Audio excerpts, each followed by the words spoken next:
Somewhere in your house there is a piece of paper or a page in an online account with one number printed bigger than everything else on it, your estimated monthly Social Security benefit.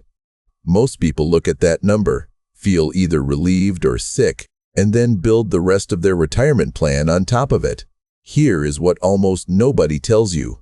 That number is the answer to a question you never asked. It assumes something specific about the next several years of your life, and for a lot of people watching this, that assumption is already wrong. It also leaves something out on purpose, which pushes the number the other direction. And underneath both of those sits a third thing, a page most people never scroll to, where a single missing year can quietly cost you money every month for the rest of your life. So in the next few minutes, we are going to read that statement the way it is actually built. 3 assumptions, 1 page to check tonight, and 1 form that fixes it if something is wrong. Let us start with where the thing even lives now, because that has changed, and a lot of people are still waiting for mail that is not coming. The statement moved online. You get it through a My Social Security account at the agency's website, and once you are in, it is there anytime you want it, updated as new earnings are posted. The agency does still mail paper statements on a cycle to people 60 and older who have not set up an online account. So if you are 71 and a statement lands in your mailbox every few years, that is why. And if you are 63 with an online account and nothing ever comes in the mail, nothing is wrong. You are simply expected to log in. Setting up the account is the only genuinely annoying part of this whole video. It asks identity questions from your credit file, the kind about a mortgage you had in 2004. If it locks you out, and it does lock people out, you can finish the identity check in person at a local office. I know that is a trip.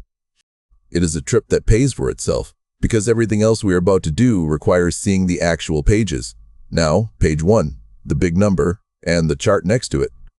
The redesigned statement shows your estimated monthly benefit at a range of possible starting ages, not just 3 of them. The bars step up as the age goes up, which is the visual way of saying the same thing. This channel says every month, waiting raises the monthly check and claiming early lowers it, permanently. That chart is genuinely useful. But every bar on it rests on assumptions, and here is the first one. Assumption number 1. The estimate assumes you keep earning what you earned in the most recent year on record, every year, right up until the month you start benefits. Read that again, because it is doing a lot of work quietly. If you are 58 and making the best money of your life, the statement is projecting that same paycheck all the way to 67. If your real plan is to stop at 62, or to go part-time at 60, or to leave a physical job because your back has an opinion about it, then those bars are describing a version of you that will not exist. Now, before anybody panics, let me give you the honest size of the effect. Your benefit is calculated from your highest 35 years of earnings, adjusted for wage growth. If you already have 35 solid years in the record, adding a few more low or 0 years near the end usually moves the number less than people fear, because those late years are only replacing other years, not counting on top of them.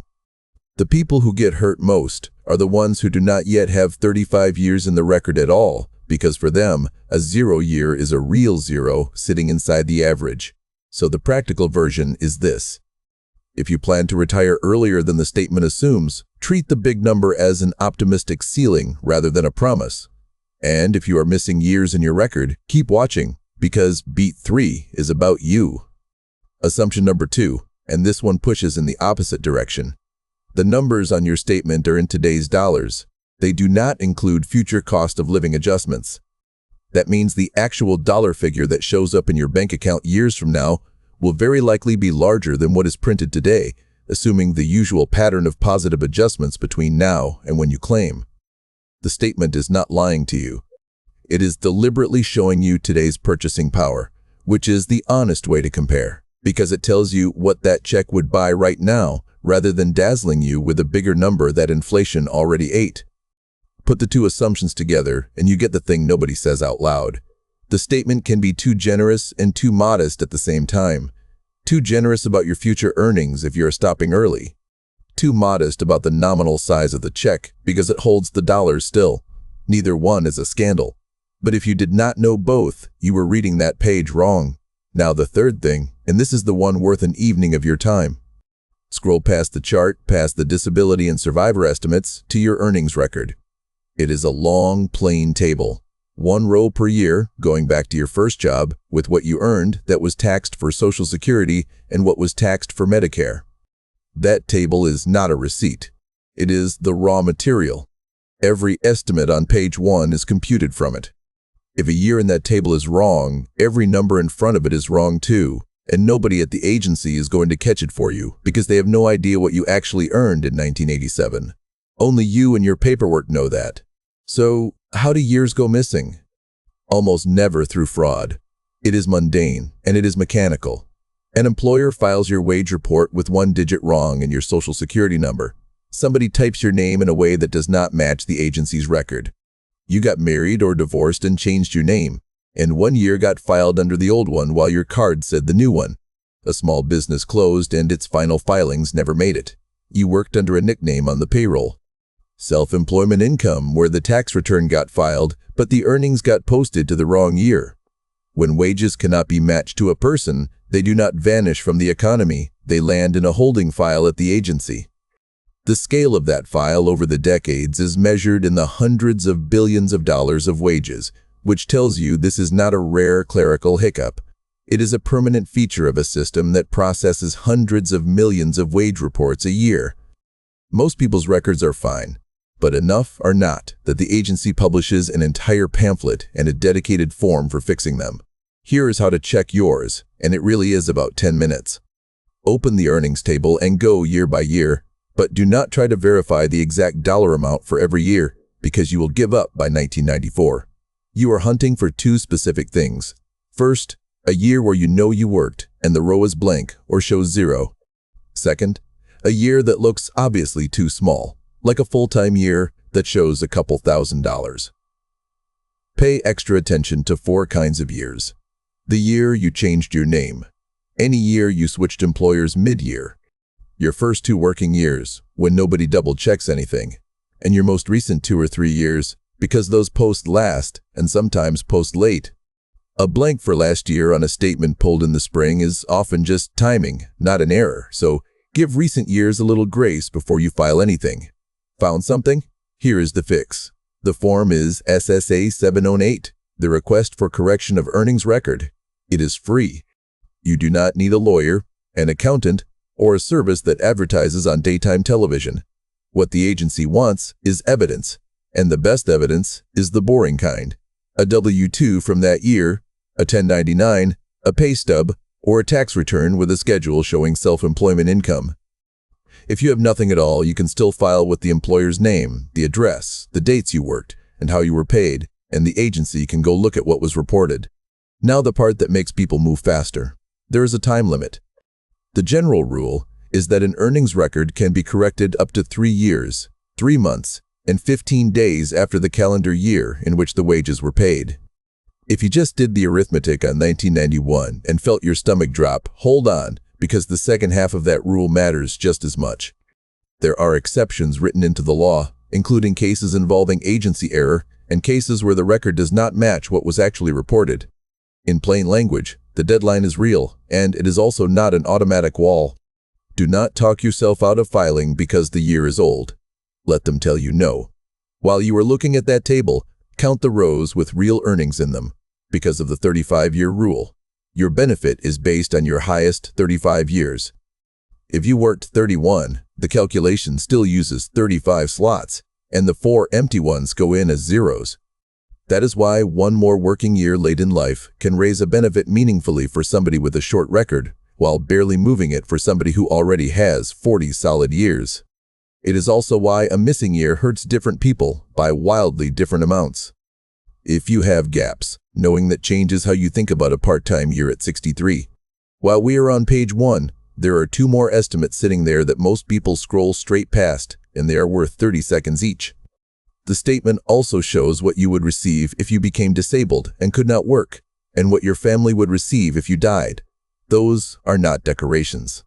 For a household where one person earns most of the money, the survivor line is often the single most important number on the whole page, and it is the one nobody reads until the worst week of their life. Take a look at it once, tonight, so that it is not a surprise later. If the number shocks you, that is information you can act on now, while there is still time to do something about it with the rest of your plan. And here is what a real check of the earnings table looks like, so you know it is not a theoretical exercise. Picture a woman I will call Maria, 62, who worked in food service for a decade, then in retail, then took 11 years off to raise children and care for her mother, then went back to work. She opens her record expecting a mess in the middle. The gap in the middle is real, and it is not an error.